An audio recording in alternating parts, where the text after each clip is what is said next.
Om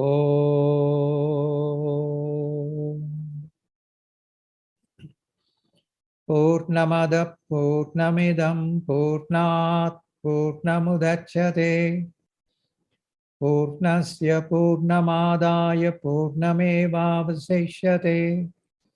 Om Shanti Shanti Shanti. Om Sahana Vavatu Sahanau Bhunaktu Sagaviriyam Karavavahe Tejas Vinavaditamastu Mavit Vishavahe. Om Shanti Shanti Shanti.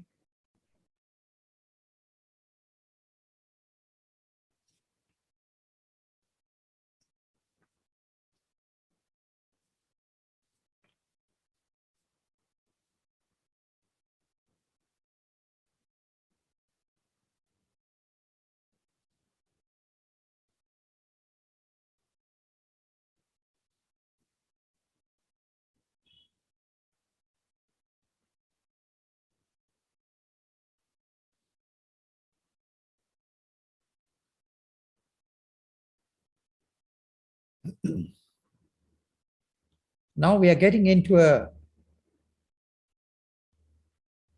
an interesting section, and another section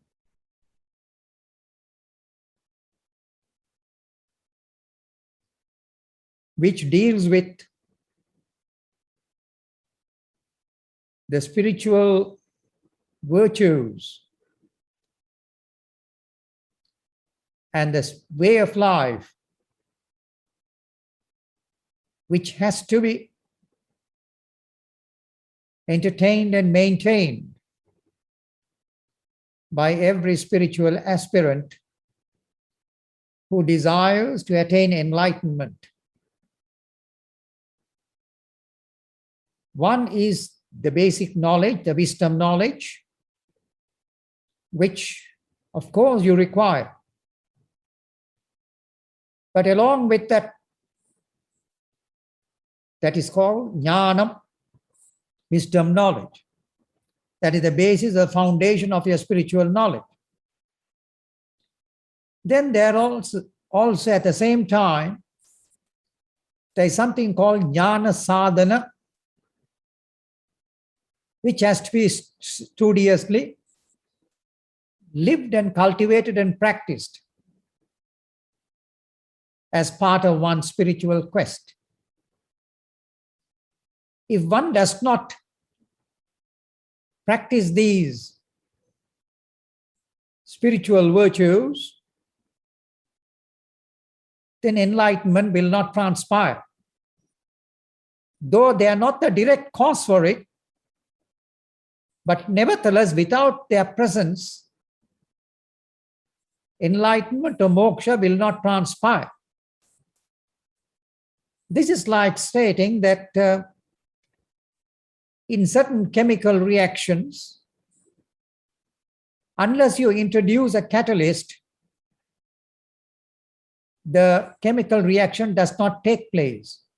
Even though the catalyst may or may not actively participate in the reaction, nevertheless, its presence is necessary at times for the chemical reaction to transpire. So also, as far as moksha, enlightenment is concerned, the cultivation and acquisition of these spiritual attributes are absolutely a sine qua non, a necessity for every spiritual aspirant. So it is called as jnana sadhana. And from this verse to the end of the chapter, those characteristics which have to be cultivated and practiced are going to be enumerated by Lord Krishna. But prior to that, now in this, it's called Siddha Pregnancy. That is the qualities of a man, of a person who has got himself established, or is getting established in the Atman, the divinity in existence, which is the divinity in existence. So Arjuna is posing a question as to what the characteristics of such a person who has succeeded in getting himself established in samadhi, or who is getting himself established in that, so that their practice would be enjoined for the person who is seeking to get himself established in the process. So what has been effectively gone through by an adept has to be practiced by a spiritual aspirant. So therefore, in order to explain this, time and again, Lord Krishna, in various chapters of the Bhagavad Gita and various places, in various ways, he's enumerating these attributes or qualities. In some other chapter, he would say, Gunathita Lakshana, the characteristics of a person who has gone beyond the three modes of nature, Sattva, Rajas, and Tamas. So thus, in different ways, he is enumerating them. Now, it will be also known that those who have got enlightened beings,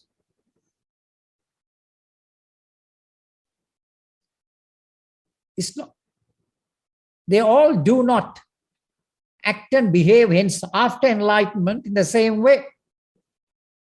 It is found in practice that these enlightened beings differ in their ways of living in the world, and it has been observed. So people in the world have found that their manner of living, their manner of behaving, of interacting, varies from a Siddha or enlightened person, it varies from them. So now, amongst those people, there are four broad categories. So the ones who are established in their Atman, those who are well established in it, though the content of the experience is one and the same. Remember this very carefully. Their ultimate experience is one of the same. Nirvana or moksha is one and the same. Its nature and character. But the way they respond to the outside world after enlightenment may vary from person to person, and they come under four different classifications. For it has been so observed in the human race from time immemorial. And one category, the first category of person is that who acts and behaves in a very normal way. It's very difficult to distinguish and discover them. They act and function like anybody else. And they go about their ways, so they don't reveal themselves easily. And it's only after a due course of interaction with them that one becomes to understand what and who they are. So they just function and live like any other normal person. That's one category of adepts or enlightened people. There is a second category wherein they care not to interact with the world around. They just take care of their own physical needs. They may go out to eat, they may have their food, take their bath, may speak very little with people, and they are basically unconcerned of the world around them. So that's a second category. So these people only take care of their own basic needs. When it's time to eat, they'll go to eat and do all that. Then the third category, there's another category of them. They don't even care to eat, nor to bathe, nor to go through their worldly operations. So somebody else has to feed them and take care of them. They are so indrawn within themselves. Absolutely indrawn. They have virtually lost their body identification or identity. They have lost it. They are not conscious or aware of it. And solely at all times, they are self-absorbed. And the people around could feed them and take care of them. That's a third category. Then there is a fourth category wherein you can't even feed and take care of them. Even that operation is not possible. So those people may exist for some time. We don't know how long till their bodily karma exists, maybe few weeks, few months, few years. But they have got nothing to do with the world around. They don't do anything. They are indrawn, absorbed. They don't eat. You can't feed them. And they are in perpetual samadhi indeed. So these are the four different types of holy people, enlightened people that you find in the world. Now, the thing with them is, there is one thing interesting with the first two categories. At will, they can switch off and switch on to the world. You know, like an electric switch. You can switch on the light and switch off the light. So these people, those who are in the first two categories, they can at will switch off and switch on. And once they switch off from the world, they are in their own Atman reality. And when they come out of that, then they interact with people around. So this is the first two categories. The second category is also that they switch on and switch off at will.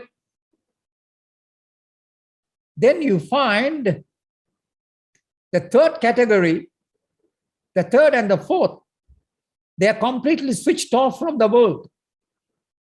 They are completely, so they are living their own world itself, in their own Atman world.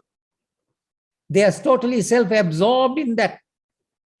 So their switch is switched off for the world indeed. They're not aware of it. And we have found such phenomena occurring in the world. And they will live in the world till their bodily prarabdha karma is over. So these are the four types of enlightened people that you find in the world.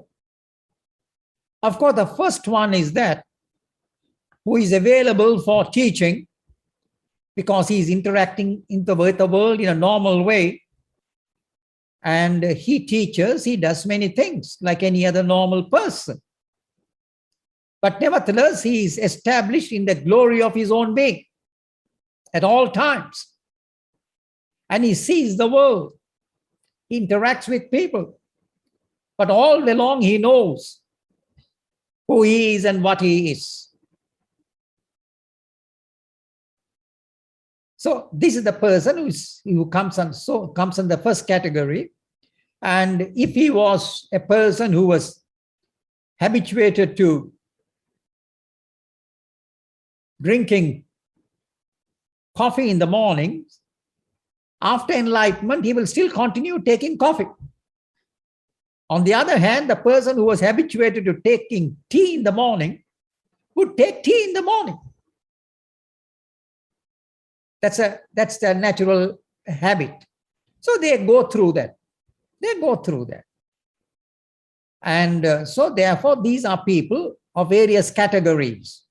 Some of them don't eat at all. There is no need for them to eat too. Some of them eat very little. And there are other holy people who are totally indifferent to the world around them. and they may behave in any way, in any manner. And India is the only country in the world which gives license to these naked holy people.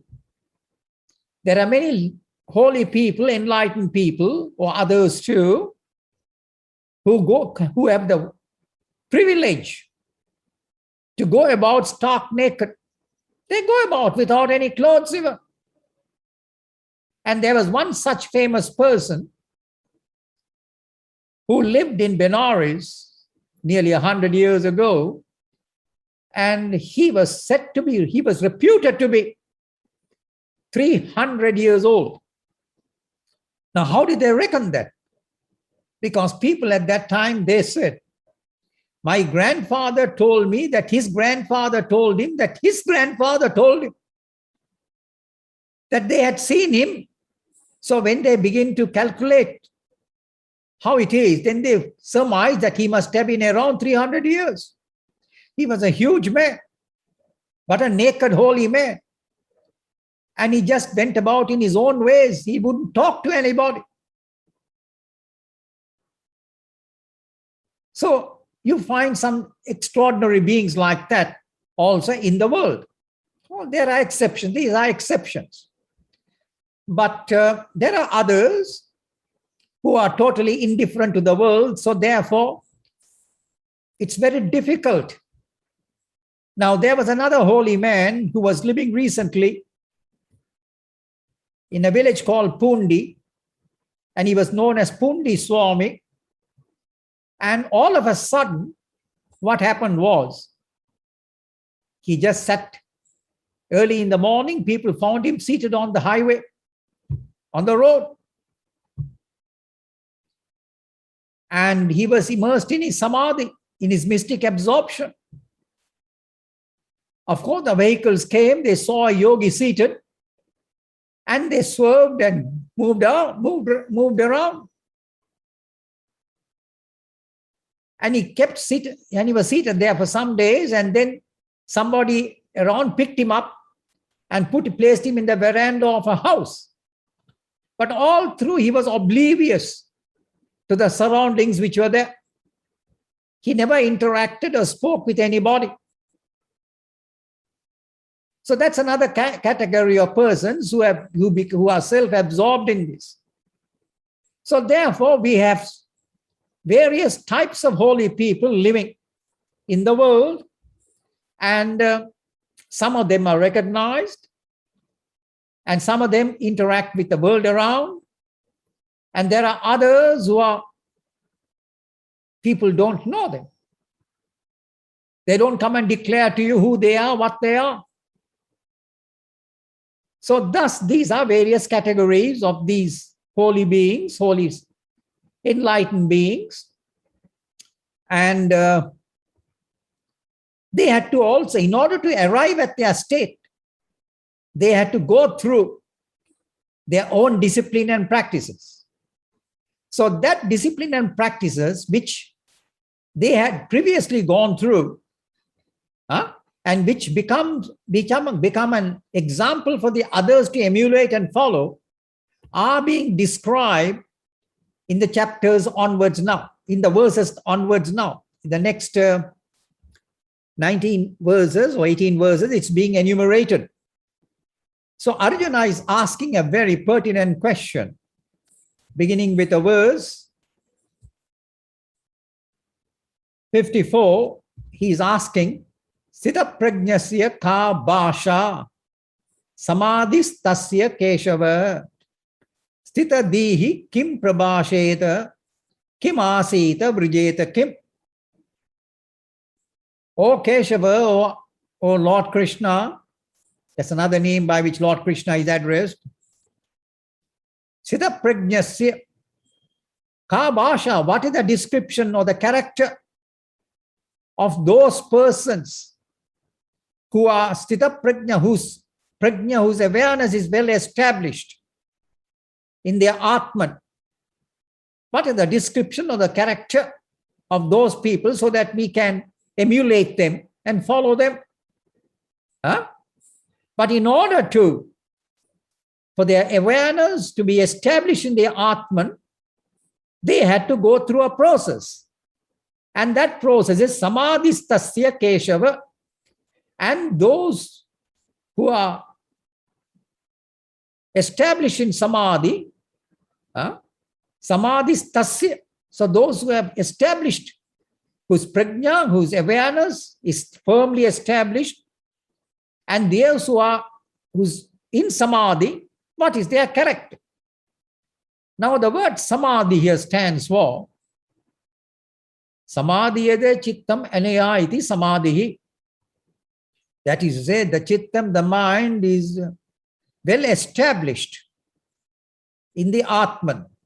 The mind is the Chitta or the mind is well established in the Atman. Now, in order to be established in the Atman, they have to go through a process. You got mail. It doesn't take place overnight. There is a period, a period of practice in which they get by and by stabilized in that state. They get stabilized in that state. It doesn't take place immediately. So in the beginning, what happens is, people, having been given the good teachings that thou art the divine, thou art the Atman, the Brahman, and this understanding has come very clearly rooted in them. They are very clear about it. Then they begin to reflect over it, reflect over its nature, character, and become very comfortable with it. You have to now become comfortable. Of course, you have been taught that you are the divine, Tattvamasi. But even though you have been taught that you are the divine, but still you're a little shaky about it, about this understanding. Am I really so? Is it really so? So therefore, now you've got to fortify this understanding and begin to become comfortable with it. So therefore, you've got to now mentally feel to yourself and affirm this to yourself, so that by and by you will become comfortable with this idea and feel that, yes, after all, it is true and correct that I am that indeed, with all the logic and the reasoning and the understanding which has been given to you. It all very clearly indicates and fortifies this knowledge that I am that indeed. And you begin to feel. So mentally you accept it and then you begin to feel over it. Yes, I am that indeed. Now in the feeling that I am this, I am that divine indeed, you are developing a bhavana. Bhavana means a feeling. Just as much as when you feel for somebody, there is a feeling there. In whatever form you feel for somebody, there is a feeling there. So here also you begin to feel and that I am that indeed. So the Manana Shilavan Muni, now you become a contemplative person and you are beginning to feel and become comfortable with it. And then after that, what do? You begin to meditate. You begin to meditate on this. Now, when you begin to meditate on this, of course, in the world itself, what really is meditation to is not very clearly discerned in the human race. Nevertheless, it would suffice this to say that in meditation, your mind has assumed the form or the nature of the Atman. Your mind is in synchronicity with your Atman or your divine nature. And when does this transpire? When your mind is automatically in a state of no mind state. When there are no thought patterns, no desire patterns, no feelings, when you're absolutely still and calm and totally serene, undisturbed, then in that state, there is a serene flow of awareness, and that is called as a meditative state. wherein no feelings, no thought patterns, absolutely calm and serene, and you're mentally still, then you are in a meditative state. Then by and by, you get more and more absorbed in this state. It's a flow of awareness. It's a flow of awareness. Then by and by, you will become more and more, you will gain more and more depth in this. This awareness becomes more and more stronger within you. In the initial phase, of course, your meditation or meditative state will be disrupted initially by other thought patterns and feelings transpiring. They come and interrupt it. Nevertheless, if you keep on persisting on it and relegate all the other interruptions away, then the serene flow of awareness transpires, wherein this flow of awareness is in synchronicity with the nature of the Atman, which is ever present there within you. And in the beginning, you are aware, in the beginning stages, you are aware of the process of meditation, that there is meditation going on, that you are the meditator, and the process of meditation is going on. Initially, you are aware of this state. Then gradually, as it goes along, you begin to lose awareness of yourself as a meditator. The feeling that I am the meditator begins to get lost. And only meditation, the process of meditation is continuing. So initially you are in the savikalpa state, savikalpa samadhi, you are maintaining and practicing. In the savikalpa state of practicing this, the awareness that I am the meditator was there. And you are aware of the process of meditation too, which was getting disrupted now and then.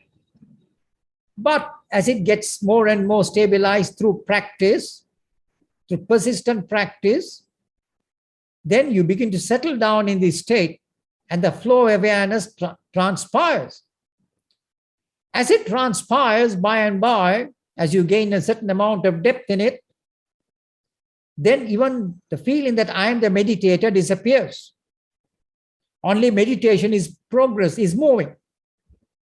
And in such a state, you begin to loosen grip with the outside world around you. You begin to become oblivious of the surrounding world around you. Previous to that, the world impacted you. But as you get more and more absorbed in this, the surroundings, you begin to lose their awareness, and only you're absorbed in this state. And as you get more and more absorbed in this state, the savikalpa samadhi state will lead you into nirvikalpa samadhi, wherein you have become totally settled in your Atman nature. So this is how the practice takes place. So therefore, samadhistasya, by this practice of being established in the samadhi, the process. And this has to be practiced day in and day out, like any other practice. Morning and evening, every time and every day, it has to be gone through. Then only by and by you will settle down there. So therefore, samadhistasya keshava siddha prajnaha. So by that process, your prajna or your awareness has become firmly established in the Atman. So having said this much, Arjuna is asking, Sthitadihi, such a person whose Sthitadi, whose awareness and mind or intellect has been firmly established in the Atman, Kim Prabhasheta, how does he talk? Prabhasheta, how does he? Kim Asita, how does he sit? Vrijeta Kim, how does he move about? So these are natural questions which one asks when a person is so established in the Atman in this manner. So, Ka Bhasha, he said, what is the description of this person? And in describing this person, he is asking, how does he talk? Kim Prabhasheta, how does he speak? What does he speak? Kim Prabhasheta, on what does he speak? How does he speak? Huh? In what manner? Kim Asida, how does he sit? Huh? In what is the way of his sitting? Kim Asida and Vrijeta Kim. And how does he go about moving or functioning in the world? Because it has been found that different types of these holy people function differently. So how do they, Vrijeta Kim, how does he move about? So this is a question which Arjuna is asking Lord Krishna. And for which, so these are the, so which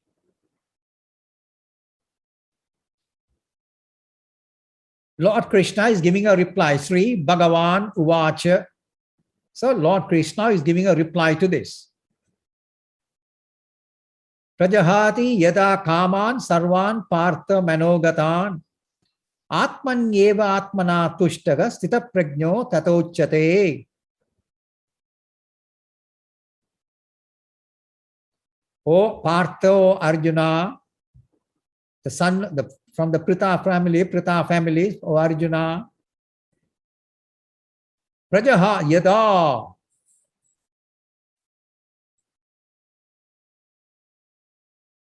When the person is in the state of samadhi, when he is in a state of samadhi, or is entering into samadhi, Prajahadi sarvan kaman partha manogatan.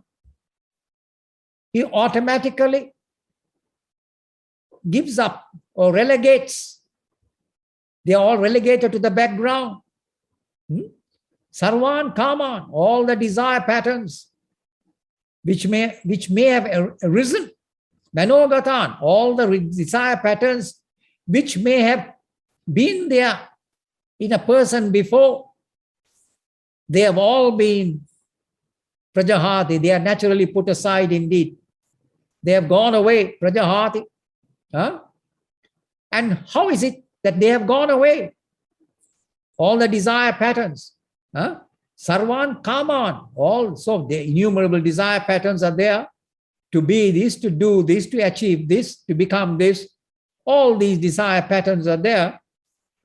And none of them now exist in him. Prajahati. Sarvan Kama, Manogata. They all these kamanas, the desire patterns, they exist in the mind. Huh? And very interestingly, desires, Prajan Kaman. A kaman or a desire arises due to willing, sankalpa. When you make a will, you begin to desire something. So, sankalpateva. So the root of desire is to will something, to will, to wish, to want. So when the will and the wish to want is no more, then the desire pattern, the desires do not rise. But the moment you wish for something, want for something, or will for something, it transpires. But then the tendency to wish for something, where does that tendency come from? That tendency, of course, is there latent within you. In the subconscious of your mind, that tendency is there in the form of vasanas, in the form of impressions. So in the form of impressions, it is lying latent there. And as a result of it, it surfaces. So the desire which was latent as a vasana, as an impression, Because what is a vasana? What is a vasana means an impression. So you as an individual, your mind is a bundle of impressions. It's a bundle of so many types of impressions you have acquired in the world. Good impressions, all types of impressions, all types of experiences that you have had. So a good experience, unpleasant experience, a joyous experience, they all get embedded in your subconscious of your mind as impressions. And these impressions, as by and by, when you begin to go through those experiences in you, when you had gone through those experiences, as for instance, when you had got a desire, a liking for ice cream, and then you go out, you have your ice creams and you got a taste for ice cream. So the ice cream experience lies dormant in the subconscious of your mind, and therefore when you pass an ice cream parlor, automatically it surfaces, oh, you would like to have this chocolate ice cream or vanilla ice cream. Automatically, because you have had that experience, and that experience is lying dormant in your subconscious of your mind. So the moment you perceive it, immediately that vasana, that impression surfaces. So when that impression, vasana, surfaces into your conscious mind, then you begin to will it. And as you will it, the desire comes there. The desire comes. And once the desire comes in, that is kamana. That is karma, means karma is desire. The desire has emerged out. So the root cause of desire is to will, sankalpa. And you do the sankalpa or the willing due to the fact that you have had vasanas or prior impressions. So one leads to the other. So therefore, one has to understand this process. But if you were to withstand that particular desire for some time, then it passes away. It passes away. Even when you pass through, when you go window shopping in the town, indeed, they are put in beautiful dresses, and the husband and wife are going along. The moment the woman sees a beautiful dress in the showroom, she wants to get in there because the desire has cropped up. But the clever husband immediately drags her out and takes her away and out of her eye vision. So the moment her eye vision is gone, that subsides. Automatically it begins to subside. So here also the same thing. So that impression or the desire is there lying latent or dormant in the subconscious of your mind in the form of a vasana. As an impression. So you've got strong impressions of various kinds.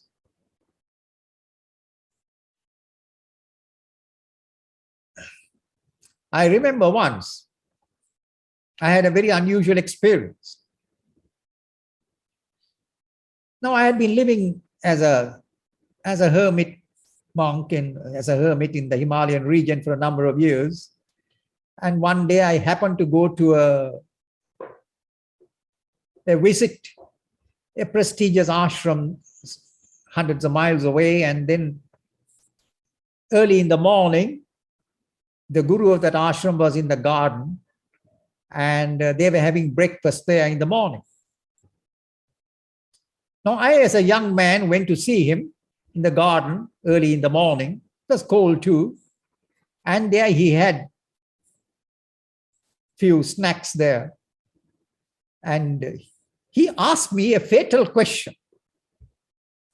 What would you like to have for breakfast now?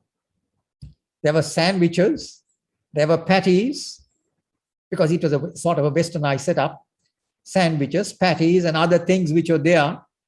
And since having left home, I had not had a sandwich for a number of years.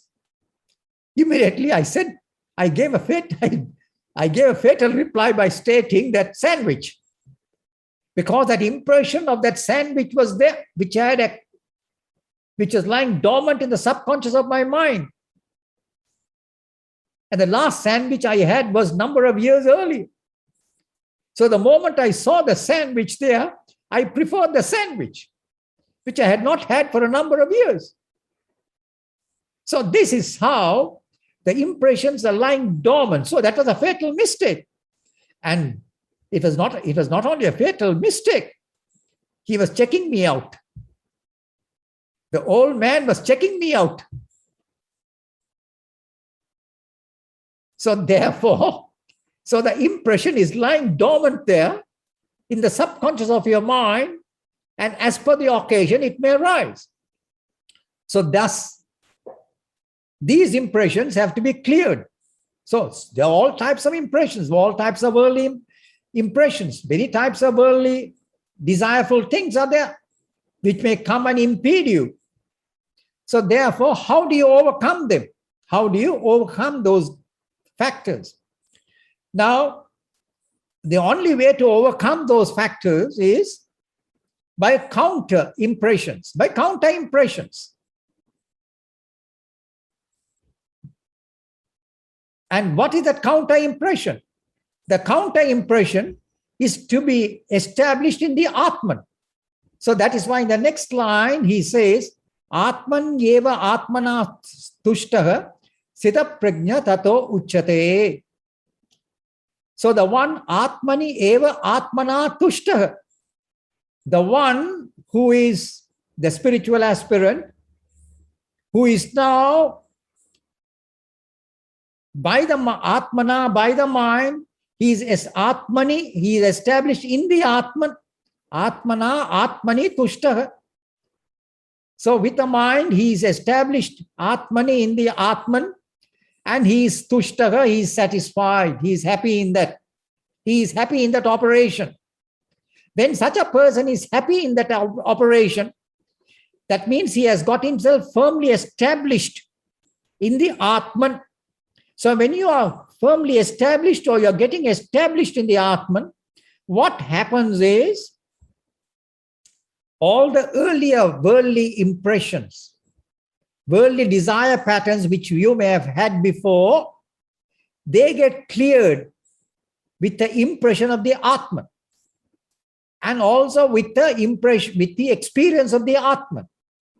So first, in the initial stages, when you are trying to establish yourself in the Atman via meditation, through meditation or via meditation, you are in a meditative state and you are getting into state of samadhi, then at that time, you are cultivating and acquiring Atman impressions.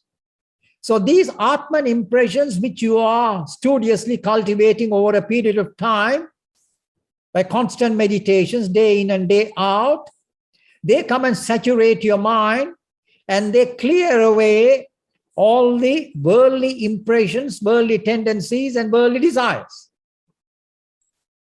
So once they have been cleared out of your psychosis or psychological system, then your mind becomes clear and pure. And in such a mind, in a purified mind, then automatically what happens is the Atman experience will dawn. And also as it begins to dawn, Atman eva atmana tushtaha, and they are pleased and they are satisfied, and that is where the happiness is. Because the nature of the Atman is bliss. So the bliss of the Atman percolates into them, percolates and takes hold of the entire psychosis, and they obtain or derive a certain measure of joy and happiness and bliss in reposing in the Atman. So therefore, that is how, for these people, they have totally overcome all the desire patterns which were previously there in the mind structure. They get totally cleared off. So that is why prajahati yada kaman sarvan partha manogatan. So all those kamas, desires which are lurking in the mind, conscious, subconscious mind, they have got prajahati, they have got totally cleared off. How? By being atmani eva atmana tushtaha. By being established in the Atman over a period of time and in order to be established in the Atman over a period of time, they were practicing samadhi to be established there. Samadhi tasya. Wherein their mind is now established in the Atman. So by that process, the Atman impression comes, overcomes and neutralizes all the other impressions, and thereby this person, Atmana tushtaga Siddha Prajna tato uchyate. Such a person is said to be Siddha Prajnaha. He is firmly established. Siddha means well established. His prajna is well established in the Atman indeed. So that is the characteristic of this person.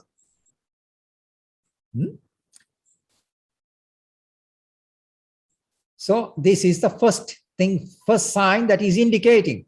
He is now Siddha Prajna. His prajna, or his awareness, is now firmly established in the Atman. That's the first characteristic. Then, the next one he is now mentioning in the next verse. Dukkeshu anudvikna manaha sukeshu vigadaspраha vita raga bhaya krodha stita dhir munir uchyate. He is also said to be a muni.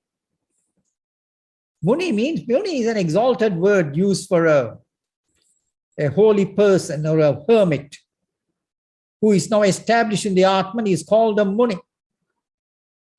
The one who is in a contemplative state. Muni, Sitadi, who is established in the Atman, is called a muni there. Muni ruchyate. And who is this person? Sthitadi, his mind, his intellect is firmly established in the Atman. And then when it is so established, what happens to him? Dukkeshu anudvikna manaha. Dukkeshu, in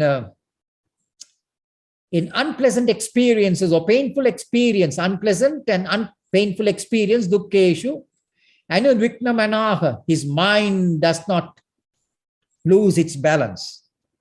He maintains a calm serenity in a difficult or unpainful or situation. He doesn't lose his poise or his balance. He doesn't lose his nerve. Dukkeshu. So wherever in the world itself, you will find that there are many things which come and give you dukkha. Dukkha means sorrow. So when sorrowful things come your way, he is not upset at all. Anudvikna manaha. He is not at all upset. When sorrowful things happen to him, or when he hears sorrowful news, he is not upset by that. Because, dukkeshu. So, three forms of sorrows are given to every person in the world indeed. So, one is the dukkha, adhyatmika, adidevika, adibhautika. So, you may get sorrows and difficulties in life due to dukkeshu. Due to physical pain in the body or mental pain. So that brings about dukkha or suffering. Dukkha, sorrow indeed. Dukkha means sorrow here.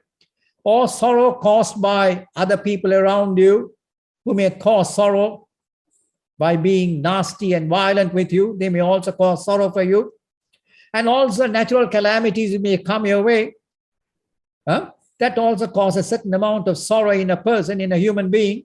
But when none of these types of sorrows afflict this person, he maintains dukkeshu anudvikna manaha. He doesn't lose his balance, his poise indeed, whenever these unpleasant situations come his way. And sukeshu vigadaspruha. And of course, sukeshu, he is also bound to experience pleasant things. In life, both come your way. Pleasant and the unpleasant. Sorrowful and pain and joys. So, sukeshu in pleasant situations too. Vigadaspruha, he is not attached to it indeed. He doesn't get attached to it at all. Normally what happens is when pleasing things and pleasurable things come to the normal world, he rises up in elation. And when sorrowful things come, he quickly gets into sorrow, falls down into sorrow and dejection. So none of these two factors are there in this person. He is neither dejected by anything, nor does he get enhanced into joyous state. So none of these two extremes are there within him. He is well balanced and well equipoised in all experiences of life. Why? Vida raga bhaya krodha. So he has overcome what? Why? The reason why he is so is Vida raga. He has overcome raga. Raga means likes, attachments. So he has no attachment for anything, no likes for anything. He does not like anything, nor does he dislike anything. It's only once if you like something, you will dislike something else. So therefore, he is free of this. He has no likes, nor does he have any dislikes. So therefore, in eating food, so long as it is appropriate food which is being served to you, appropriate, I'm using the word appropriate,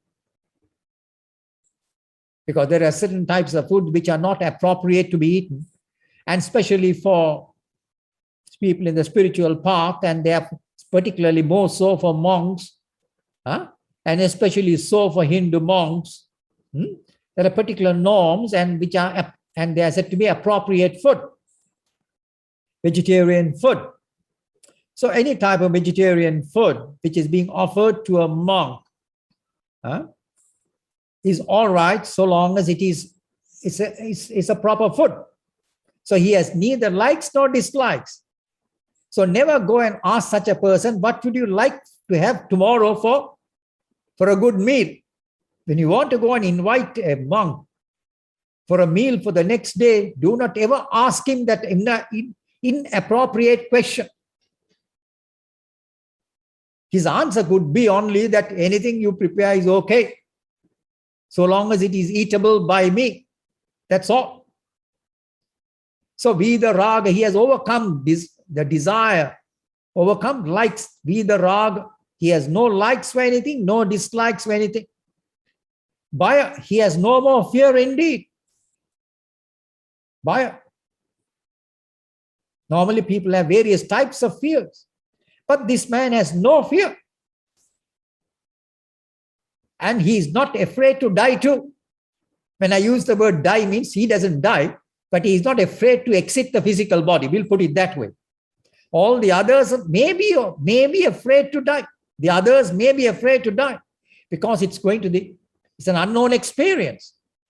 But as far as this person is concerned, there is no death for him. Now, since he has become established in the Atman, there is no death for him. Therefore, he is not concerned about exiting this world.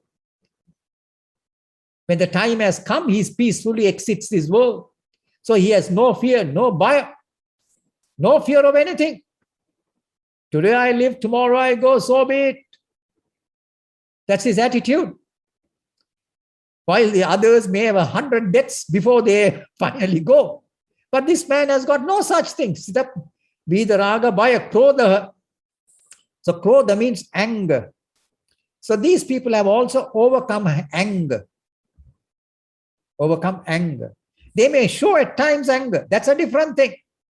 Showing anger is very good. Some of these holy people show anger to you,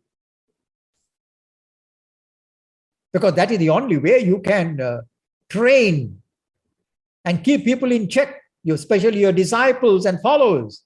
You've got to show anger towards them. It's not that they get angry, but they show anger. They are in full command of themselves. So you've got to show only. So therefore, but on their side, they have overcome anger. They have no anger at all. Why? Because they are totally at peace with themselves. They want nothing. They desire nothing from anybody in the world. They are fully content. They are fully content in their own Atman. So therefore, they have no desires, and and also no anger. They are not angry with anybody. If a dog barks at you, do you get angry? The dog will be shocked if you get angry and bark back at him. You know that's the nature of the dog to bark, and so be it, and that's the matter. Matter is over. So there are people in the world too who may inflict hardship upon you, and you don't react to it, you don't respond to it. In fact, one of the best examples of this is Jesus. Lord Jesus, during his lifetime, he had to go through many forms of abuse and psychological, and finally death too. But at no stage was he angry or upset. It was a very good example of that. So was Lord Krishna too. There was never an incident wherein it is described in the history of Lord Krishna that he ever became angry. With a smile on his lips, he executed all that he had to execute.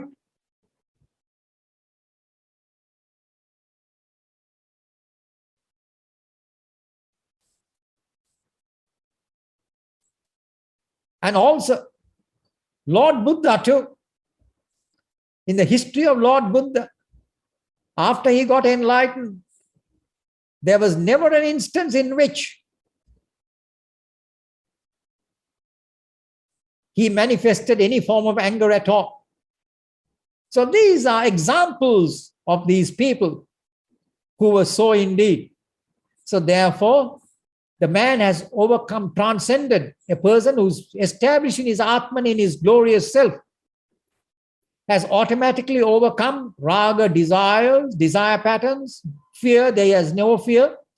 They have no fear to die or to live, because people have a fear to live too. So this man has no fear to live too. And krodha, they are free of anger too. And such a person is said to be sthitadi. He is now his his mind, his intellect is well established and well rooted in his Atman indeed. And therefore he is said to be a muni, muni ruchyate. He is said to be a person well established in his Atman, munihi. Then we'll see the following sections tomorrow. Om Tat Sat.